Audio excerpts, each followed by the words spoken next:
Assalamualaikum warahmatullahi wabarakatuh. Halo sahabat para penikmat kisah-kisah misteri dimanapun sahabat semua berada. Semoga selalu dalam keadaan sehat dan tidak kekurangan suatu apapun. Jumpa lagi bersama saya Untung Prasetyo dalam channel Hanya Cerita Misteri. Pada kesempatan kali ini saya akan melanjutkan kisah dari Satrio Wicaksono yang berjudul Keris Empu Jumantara. Tapi sebelum kita masuk ke ceritanya, jangan lupa dukung terus channel Hanya Cerita Misteri agar dapat terus berkembang dan memberikan hiburan bagi sahabat-sahabat semua. Oke, tanpa berlama-lama, langsung saja kita ke ceritanya.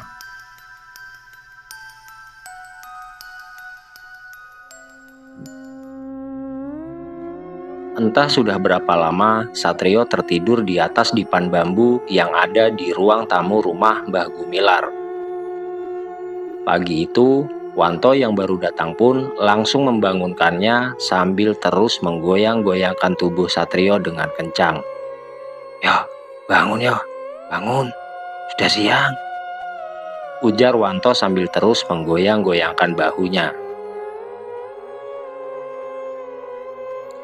Satrio mengerang pelan sambil membuka kedua matanya yang masih terasa berat saat kesadarannya perlahan mulai kembali. Kepalanya yang terasa pening masih membuat pandangannya berputar hingga membutuhkan waktu untuk mengingat kembali apa yang terjadi semalam. Saat pandangannya mulai jelas, dia melihat Wanto berdiri di sampingnya dengan ekspresi cemas. "Tidurmu itu loh ya, pulas sekali. Aku pikir kamu kenapa-napa tadi," ucap Wanto sambil terus memandang ke arah Satrio. Satrio masih berusaha mengumpulkan kesadarannya. Kepalanya terasa berat dan tubuhnya lemas seperti habis berlari jauh. Bayangan peristiwa semalam samar-samar melintas di benaknya, di mana ada kabut tebal, sosok lelaki dengan pakaian perang berwarna kuning keemasan, serta bisikan-bisikan aneh yang terus menghantui pikirannya. Namun, semua itu terasa begitu kabur, seakan-akan hanya sebuah mimpi buruk yang terlalu nyata. Dia mencoba bangkit dari dipan bambu, tetapi tubuhnya masih terasa kaku. Wanto menatapnya dengan cemas, seolah menyadari jika ada sesuatu yang tidak beres pada temannya itu. Yo, kamu udah apa-apa kan yo? Mukamu itu loh, kok pucat sekali," ujar Wanto sambil memegang bahu Satrio untuk membantunya duduk. Satrio menggeleng pelan mencoba menghilangkan rasa pusing yang masih berdenyut di kepalanya. "Aduh, aku ndak tahu toh. Rasanya aneh, kepalaku pusing dan tubuhku berat sekali," jawab Satrio dengan suara pelan. Wanto menghela napas lega karena Satrio sudah bisa bicara. Dia kemudian duduk di samping Satrio sambil bersandar pada dinding kayu rumah Mbah Gumilar yang sudah mulai lapuk dimakan usia. Dengan wajah yang terlihat lelah, Satrio pun terbangun dan mengusap wajahnya. Dia mencoba menenangkan diri sambil melihat ke sekeliling ruangan yang kini tampak seperti biasa. Tidak ada lagi kabut pekat dan tidak ada suara bisikan serta sosok-sosok misterius yang semalam dilihatnya. Semua terasa begitu normal, seolah apa yang dia alami semalam memang hanyalah sebuah mimpi belaka. "Walah, sepertinya aku mimpi aneh toh. Pokoknya aneh sekali," ujar Satrio sambil mengedarkan pandangannya ke sekitar. "Ya wajar lah kalau kamu mimpi aneh yo. Wong sudah jam 8 pagi kok, kamu belum bangun," balas Wanto yang langsung pergi meninggalkan Satrio ke arah dapur rumah Mbah Gumilar. Setelah kesadarannya kembali sepenuhnya, Satrio pun terbangun dan menghampiri Mbah Gumilar yang terlihat duduk di kursi kayunya. Wajahnya terlihat biasa saja tanpa menunjukkan sesuatu yang aneh. Sambil menikmati teh hangat dan singkong rebus, Mbah Gumilar tersenyum lalu menyapa Satrio seolah tidak pernah terjadi sesuatu yang aneh malam tadi. "Tidurmu nyenyak sekali, Le. Kemari, Le, kemari. Kita minum teh dulu, biar badanmu kembali segar," ucap Mbah Gumilar sambil tersenyum. Satrio hanya mengangguk pelan, namun hatinya masih dipenuhi dengan banyak pertanyaan. Dia menatap Mbah Gumilar dengan perasaan campur aduk. Semua yang terjadi semalam terasa begitu nyata, tetapi di hadapannya sekarang, Mbah Gumilar tampak seperti sosok bijaksana yang tak tergoyahkan dan tidak ada tanda-tanda bahwa dia tahu tentang peristiwa yang terjadi semalam. Setelah menyeruput teh hangat yang telah disajikan, Satrio yang masih sangat penasaran dengan apa yang terjadi semalam pun mulai mengumpulkan keberaniannya untuk menanyakan kepada Mbah Gumilar tentang apa yang mereka alami malam itu. Namun anehnya, Satrio tidak mampu menanyakan hal tersebut. Bahkan ketika dia memaksakan, mulutnya terasa seperti terkunci rapat oleh sesuatu yang menekan tubuhnya. "Tidak usah kamu pikirkan terus, Le. Suatu saat nanti, kamu akan mengerti apa yang kamu alami itu," ucap Mbah Gumilar sambil menganggukkan kepalanya dan tersenyum ke arah Satrio. Mendengar hal itu, Satrio pun merasa terkejut. Dia tidak menyangka bagaimana Mbah Gumilar tahu apa yang ada di dalam pikirannya. Bahkan tanpa dia mengucapkan satu kata pun, lelaki tua itu seolah mampu membaca semua kegundahan dan kebingungannya. Dalam hatinya, Satrio bertanya, apakah Mbah Gumilar juga melihat apa yang terjadi semalam? Ataukah dia sebenarnya menjadi bagian dari semua kejadian aneh yang menimpanya semalam? Angin pagi bertiup lembut melalui celah-celah dinding kayu, membawa aroma tanah yang masih basah oleh embun. Satrio merasakan udara segar masuk ke paru-parunya, namun perasaan ganjil itu tak juga kunjung hilang. Mbah Gumilar duduk dengan tenang di hadapannya, menyeruput teh hangat dari cangkir tanah liat yang terlihat sederhana namun mengeluarkan aroma harum yang menenangkan. Senyum bijak masih menghiasi wajah tuanya yang penuh kerutan, namun sorot matanya masih menyimpan misteri yang sangat dalam.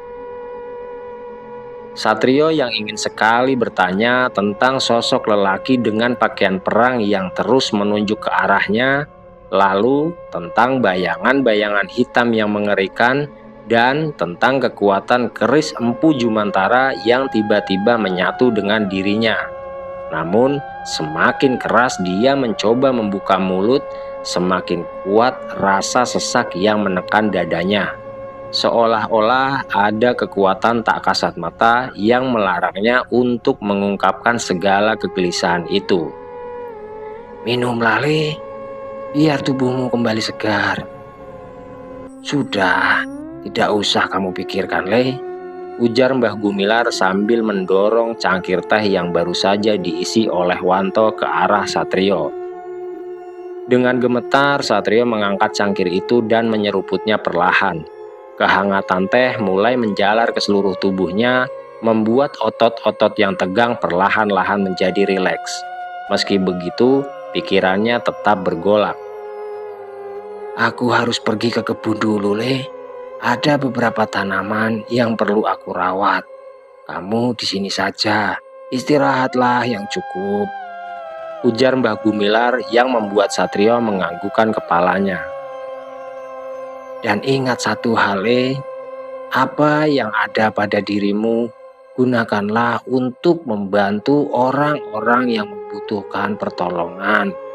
Gunakanlah semua itu di jalan kebaikan," imbuh Mbah Gumilar yang kembali mengundang tanda tanya besar dalam benak Satrio. Tanpa menunggu jawaban dari Satrio, Mbah Gumilar berjalan keluar rumah meninggalkan Satrio yang masih terpaku dengan sejuta pertanyaan. Langkahnya tenang, seakan tidak terjadi apa-apa, namun Satrio tahu lelaki tua itu menyimpan sesuatu yang tidak terungkapkan. Saat keheningan kembali menyelimuti ruang tamu, Satrio menunduk dan memandangi tangannya sendiri. Genggaman pada bagian pesi keris tadi malam masih terasa jelas, seperti bekas hangat yang tak juga kunjung menghilang. Aku kan sudah bilang, Toyo, tidak usah mencari tahu tentang hal-hal yang ada di luar kemampuan kita, ujar Wanto yang kini duduk tepat di hadapannya. Walau aku tahu simbahku itu memiliki kesaktian, tapi aku tidak pernah menanyakan hal itu loh yo. Karena kalau kita tidak kuat, kita bisa gila. Imbuh Wanto sambil terus memakan singkong rebus yang ada di hadapannya. Aku hanya penasaran toh. Selama ini aku hanya mendengar cerita dari teman-temanku yang pernah melihat sosok-sosok makhluk gaib yang mengganggu mereka dan lain-lainnya. Tapi anehnya, setiap aku berada di sebuah tempat yang katanya angker, aku tidak pernah mengalami hal apapun. Ya, paling-paling merasa merinding saja, balas Satrio menjelaskan. Setelah menikmati teh hangat bersama Wanto dan menceritakan tentang kejadian aneh yang dialaminya semalam, Satrio pun mendengar suara seseorang mengucap salam di depan rumah Mbah Gumilar. Dan suara yang sangat dikenalnya itu adalah pamannya yang memintanya untuk segera pulang. Tanpa ada sedikit pun keraguan, Satrio pun langsung berpamitan kepada Wanto. Sesampainya di rumah pamannya yang bernama Lejono, Satrio pun diminta untuk bersiap dan segera kembali ke Jakarta. Hal itu dikarenakan adanya kabar yang diterima oleh Lejono tentang sakitnya Bu Arum yang tidak lain adalah ibu dari Satrio sendiri. Dengan berat hati dan juga rasa khawatir akan kondisi ibunya yang sedang sakit itu, Satrio pun bergegas untuk kembali ke Jakarta. Tanpa sempat lagi berpamitan kepada Mbah Gumilar dan juga Wanto, Satrio pun diantar ke terminal bus yang ada di daerah tersebut. Perjalanan menuju terminal terasa begitu hening bagi Satrio. Di dalam mobil angkutan desa, Lejono berusaha menghiburnya dengan obrolan-obrolan ringan, namun pikiran Satrio terus melayang pada kondisi ibunya yang sedang sakit. Bayangan wajah Bu Arum terus berkelebat di benaknya, membuat hatinya semakin gelisah. Sepanjang perjalanan, pikiran Satrio kembali dipenuhi oleh peristiwa-peristiwa aneh yang dialaminya selama di desa.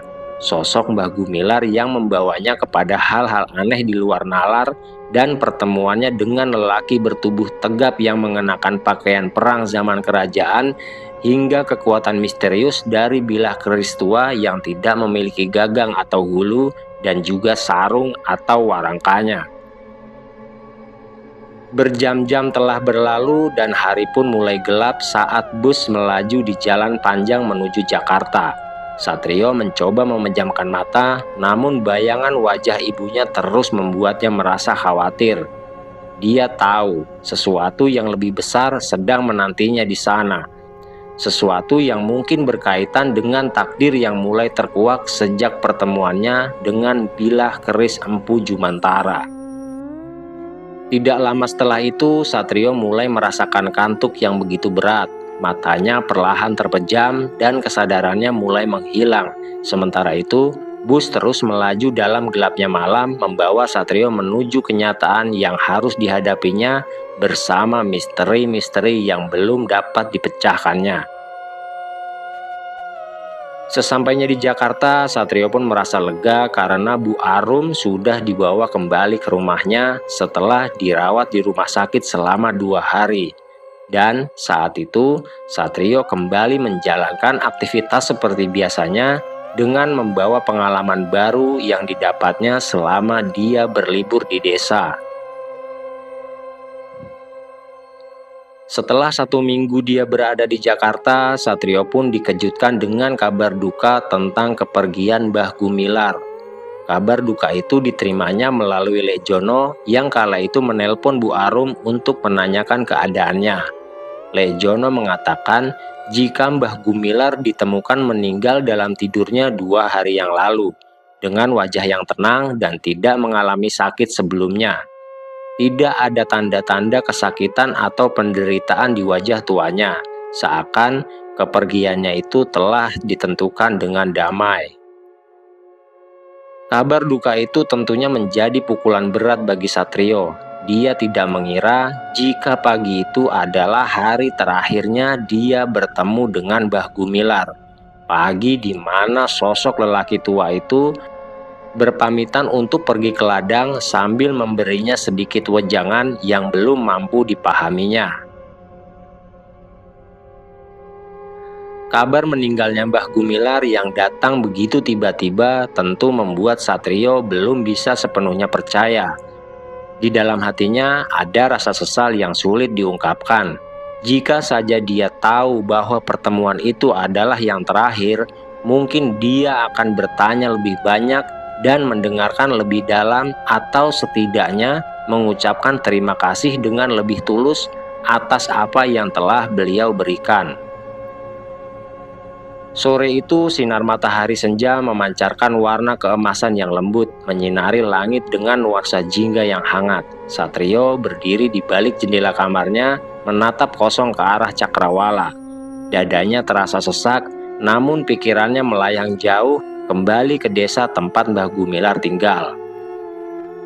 Bayangan wajah tua yang ramah dan senyuman bijaksana itu terus menghantuinya. Kata-kata terakhir Mbah Gumilar kembali terngiang di benaknya, walaupun saat itu Satrio tidak mengerti maksud dari ucapan itu. Namun, sekarang semuanya terasa berbeda. Seperti ada teka-teki yang perlahan mulai terungkap, tapi belum sepenuhnya jelas. Malam pun datang dan terasa sepi kala itu. Satrio yang masih merasakan kesedihannya memaksakan diri untuk tidur dengan cepat dan berharap dapat bertemu dengan Mbah Gumilar di dalam mimpinya.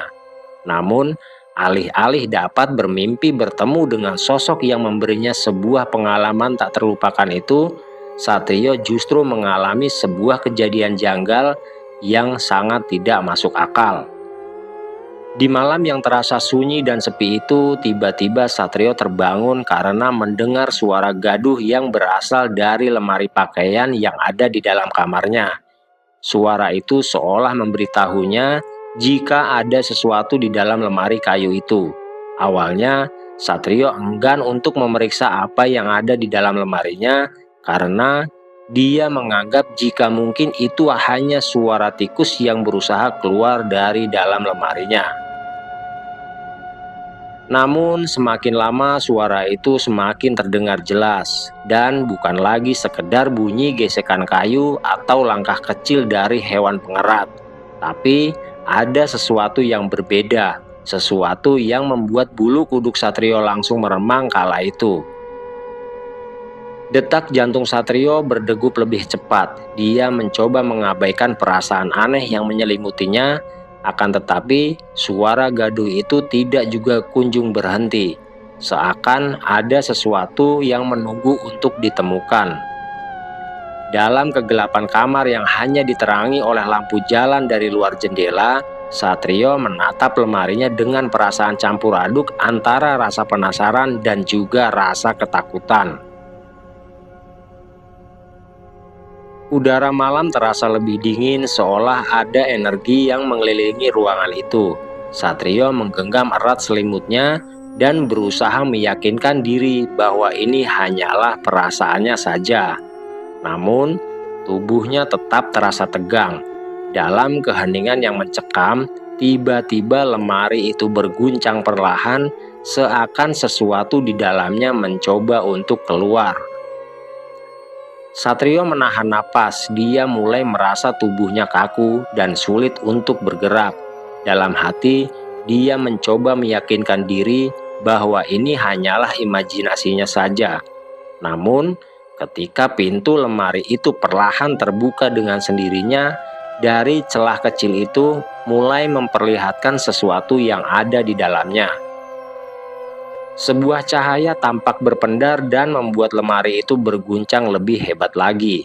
Hal itu tentunya membuat Satrio ketakutan dan berharap semua ini hanyalah mimpi buruk.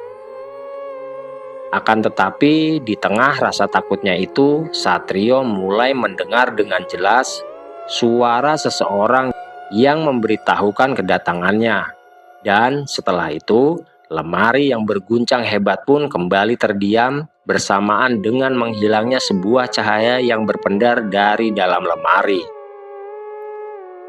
Satrio terdiam, matanya menatap lurus ke arah lemari pakaian. Dia terus mencari sumber cahaya yang jelas terlihat dari dalamnya yang kini kembali terlihat gelap. Perasaan aneh pun muncul dan terus mendorongnya untuk melihatnya lebih dekat lagi. Setelah rasa takutnya benar-benar pergi, Satrio pun terbangun dari tempat tidurnya dan segera menyalakan lampu kamarnya. Dengan sedikit keberanian dan besarnya rasa penasarannya, Satrio pun membuka pintu lemari pakaiannya dengan perlahan.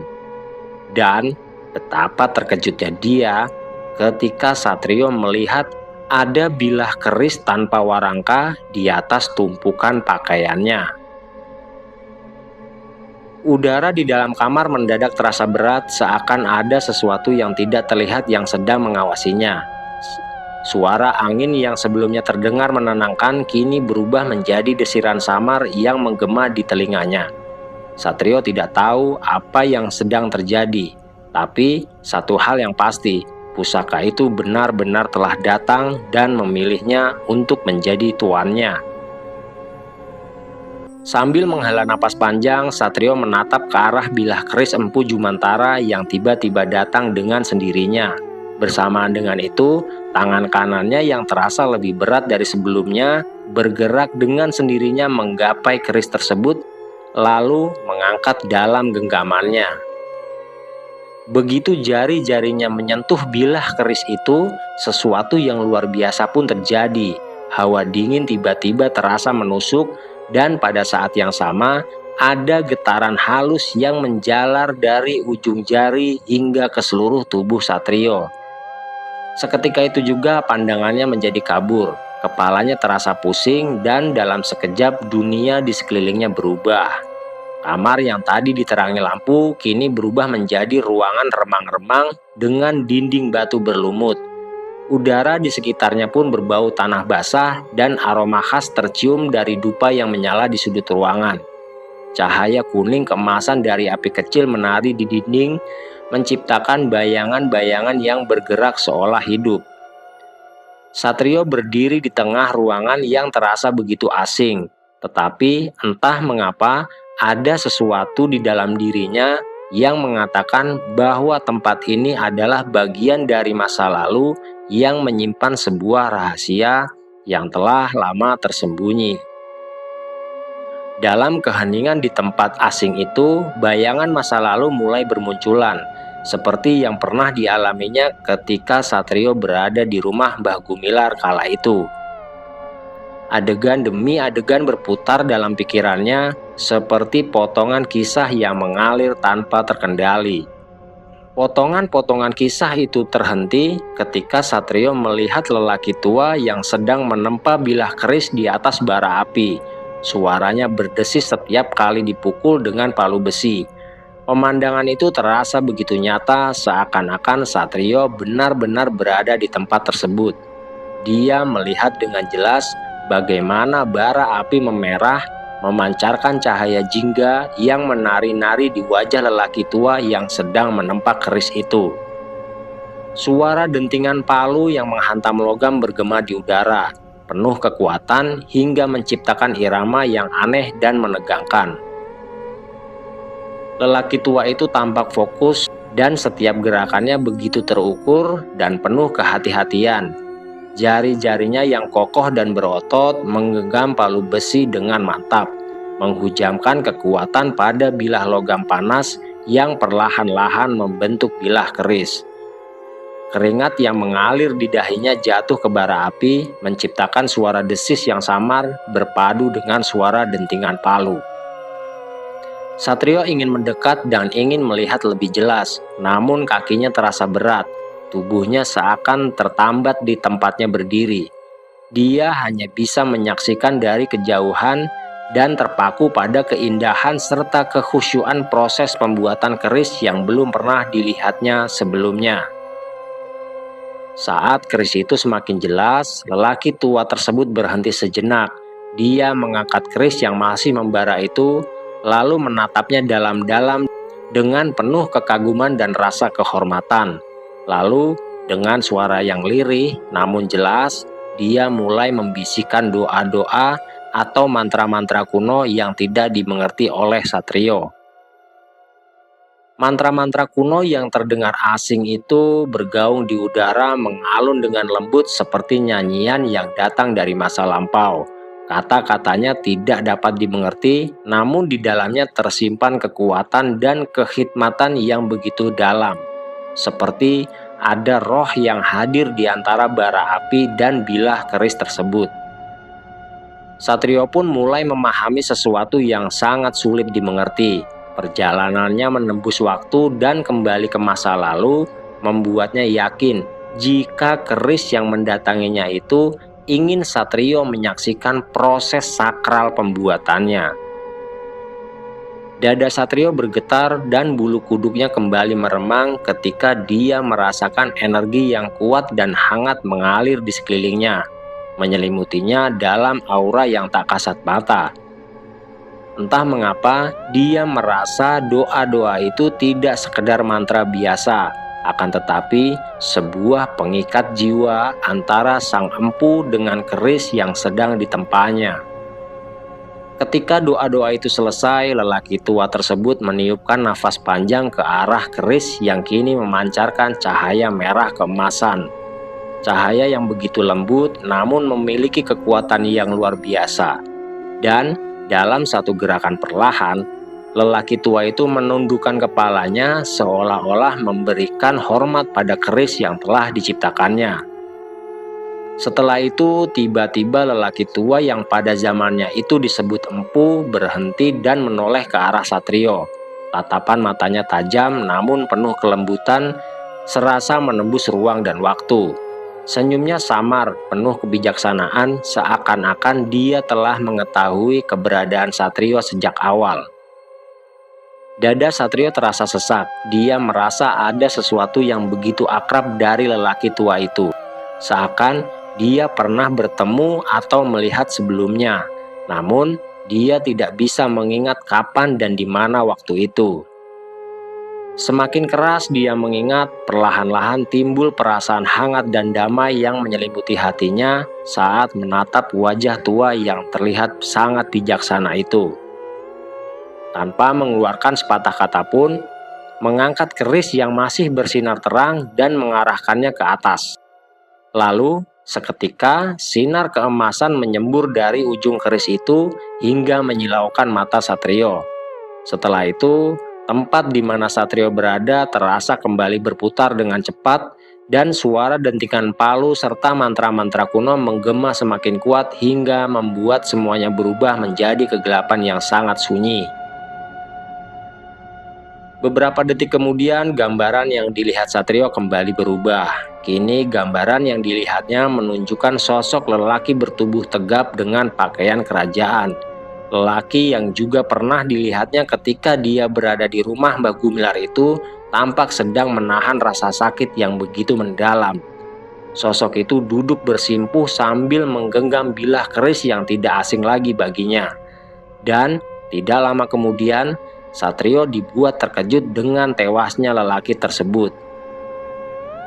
Satrio terpaku menyaksikan kejadian itu. Sosok lelaki bertubuh tegap yang memancarkan aura kuat kini tergeletak tak berdaya di atas tanah dan berlumuran darah. Wajahnya yang gagah dan penuh wibawa tampak pucat, namun menyiratkan kehormatan yang tidak tergoyahkan meski ajal telah menjemputnya.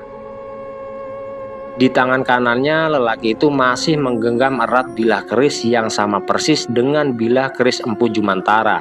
keris itu memancarkan cahaya redup, seolah-olah turut merasakan kesedihan atas kepergian pemiliknya. Darah menetes dari ujung bilahnya, menyatu dengan tanah yang sudah basah oleh air mata perjuangan.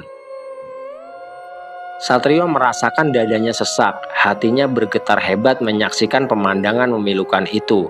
Entah mengapa, ada rasa pedih yang begitu mendalam, seperti kehilangan sosok yang sangat berharga. Dia tidak mengenal lelaki itu, namun ada ikatan tak terlihat yang menyatukan jiwa mereka. Di tengah keheningan yang memuncak, tiba-tiba terdengar suara isak tangis yang semakin dekat.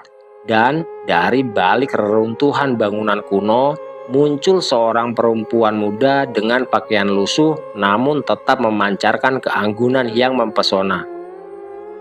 Wajahnya dipenuhi air mata saat dia berlari menghampiri sosok yang tergeletak kaku di tanah. Perempuan itu jatuh berlutut di samping tubuh lelaki itu dan menggenggam tangan dinginnya dengan penuh kepedihan. Suaranya bergetar menyebut nama lelaki itu dengan lirih di antara isak tangis yang memilukan. Di antara kesedihan yang juga dirasakan oleh Satrio, tiba-tiba pemandangan di sekelilingnya kembali berubah. Langit menjadi semakin gelap dan petir menyambar di kejauhan, serta angin yang bertiup semakin kencang. Setelah itu, dunia terasa kembali berputar dengan sangat cepat, dan Satrio pun merasakan sebuah energi besar yang menarik tubuhnya dengan kuat hingga akhirnya dia pun kembali tersadar. Saat membuka kedua matanya, Satrio kembali dibuat terkejut karena keris tanpa warangka dan hulu yang kini dipegangnya bersinar terang dengan cahaya kemasan. Dada Satrio berdegup kencang dan hatinya bergetar hebat. Dia menyadari jika kini dirinya benar-benar telah diberi sebuah tanggung jawab besar yang telah menunggunya sejak lama. Ketika semua kembali normal, Satrio pun membungkus keris Empu Jumantara dengan kain sarung miliknya, lalu menaruhnya di dalam lemari. Bayangan peristiwa yang baru saja dialaminya masih jelas terpatri dalam benaknya. Meski pikirannya berusaha menyangkal, namun hatinya tahu bahwa semua yang terjadi bukanlah sekedar mimpi atau ilusi belaka. Keris Empu Jumantara yang menyimpan banyak misteri itu kini benar-benar datang kepadanya. Bukan sekedar datang, tetapi memilihnya sebagai tuan barunya. Bahkan seakan memiliki kehendak sendiri, keris itu bergerak dan menunjukkan kekuatannya yang luar biasa di hadapan Satrio. Walaupun kenyataan itu sulit diterima, Satrio tak bisa mengabaikan fakta bahwa takdirnya kini terikat dengan pusaka kuno tersebut. Sejak pertemuannya dengan Mbah Gumilar hingga peristiwa mistis yang menyingkap tabir masa lalu, semuanya mengarah pada satu hal, yaitu Satrio bukanlah orang biasa dan hidupnya tidak akan pernah sama lagi. Satrio pun mencoba kembali mengingat kata-kata terakhir Mbah Gumilar. Kata-kata itu terus bergema di kepalanya dan menggetarkan hatinya. Dia tahu walau Mbah Gumilar memang telah pergi, akan tetapi warisan yang ditinggalkannya tetap hidup, bukan hanya dalam bentuk pusaka yang kini menjadi bagian dari dirinya, tetapi juga dalam ilmu, pengalaman, dan perjalanan yang telah dimulai. Satrio menarik napas dalam-dalam, mencoba menenangkan gejolak di dalam hatinya. Dia masih ingin menjalani hidup seperti biasa, kembali bekerja, berkumpul dengan teman-temannya, dan menjalani rutinitas yang normal. Namun, kini kejadian-kejadian janggal itu tentunya sangat menghantuinya dan menjadi beban tersendiri pada kehidupannya. Hari-hari pun berlalu tanpa adanya kejadian-kejadian aneh lagi. Namun walaupun begitu, Satrio tetap merasakan adanya sesuatu yang mengganggu dalam dirinya menjalani rutinitasnya. Satrio yang masih menjadi mahasiswa di sebuah perguruan tinggi swasta itu mulai mendapatkan bisikan-bisikan yang memberitahunya tentang sebuah masalah yang berhubungan dengan hal-hal gaib yang sedang menimpa orang-orang di sekitarnya. Bisikan itu tidak hanya terdengar di telinganya, namun seperti merasuk ke dalam pikiran dan juga batinnya. Awalnya Satrio mengira itu hanya halusinasi akibat kelelahan atau mungkin efek dari pengalaman aneh yang dia alami itu. Namun semakin lama bisikan-bisikan itu semakin jelas dan nyata hingga membuatnya merasa sangat tidak nyaman. Selain mendengar bisikan-bisikan yang memberitahunya tentang sesuatu yang sedang dialami oleh seseorang, Satrio juga akan mengalami perasaan bersalah dan penyesalan yang tidak dapat dijelaskan ketika dia mencoba untuk mengabaikan bisikan itu dan menghindarinya.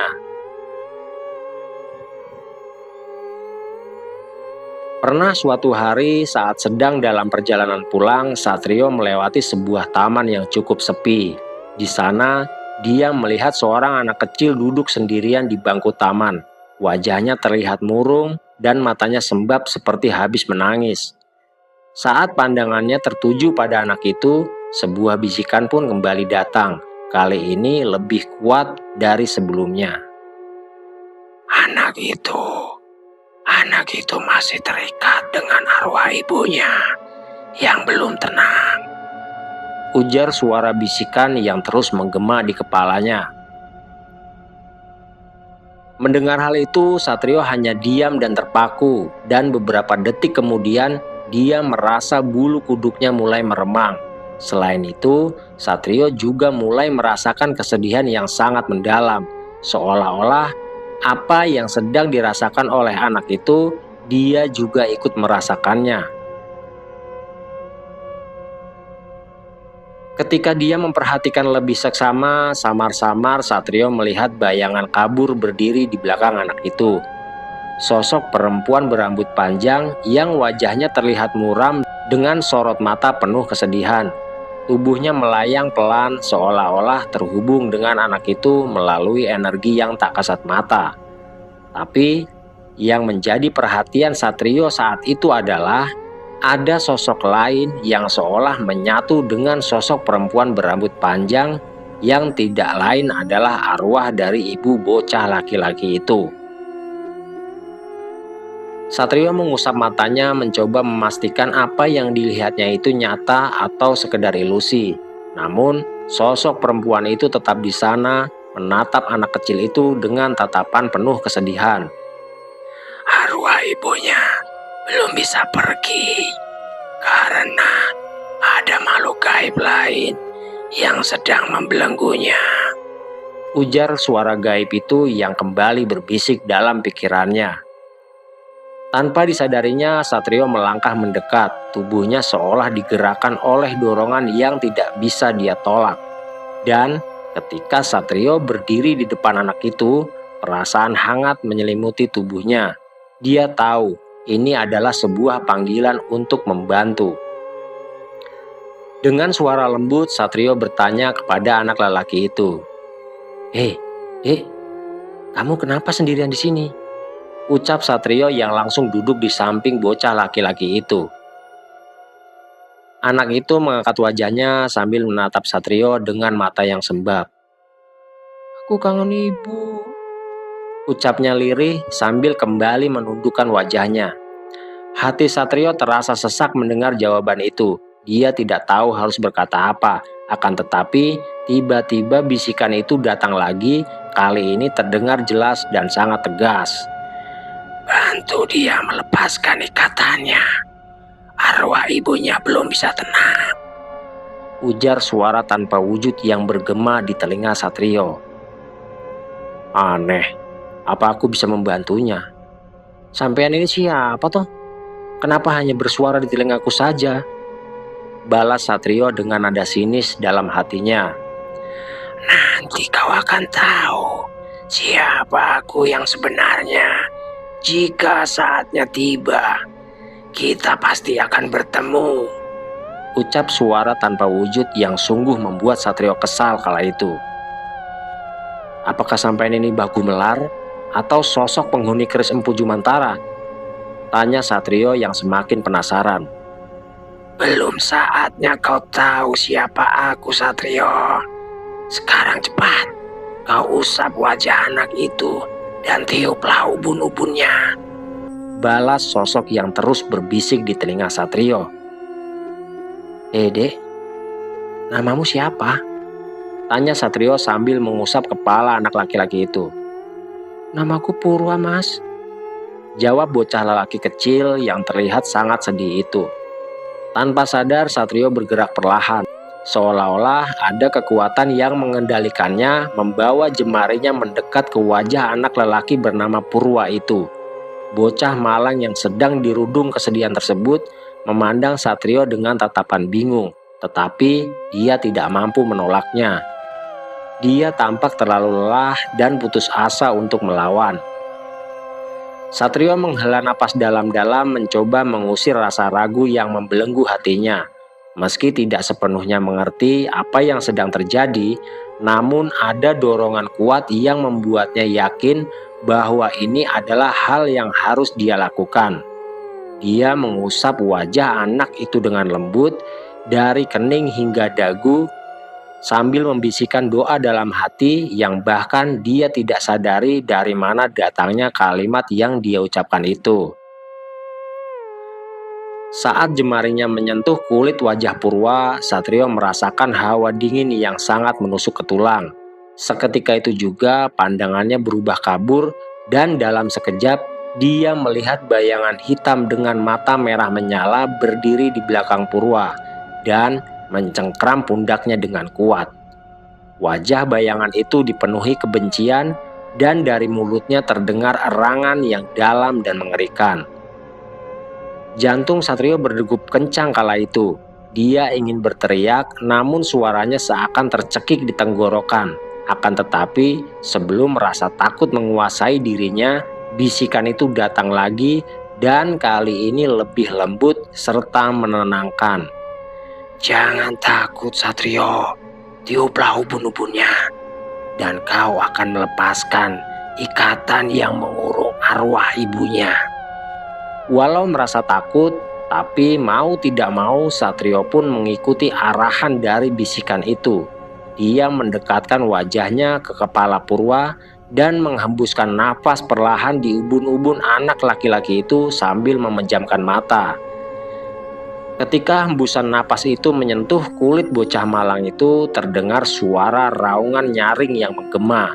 Dan tidak lama kemudian, tampak bayangan hitam yang dilihatnya itu mengerang kesakitan.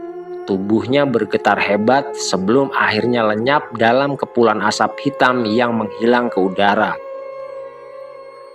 Purwa tiba-tiba terhuyung ke depan, tubuhnya melemas seperti kehilangan kekuatan.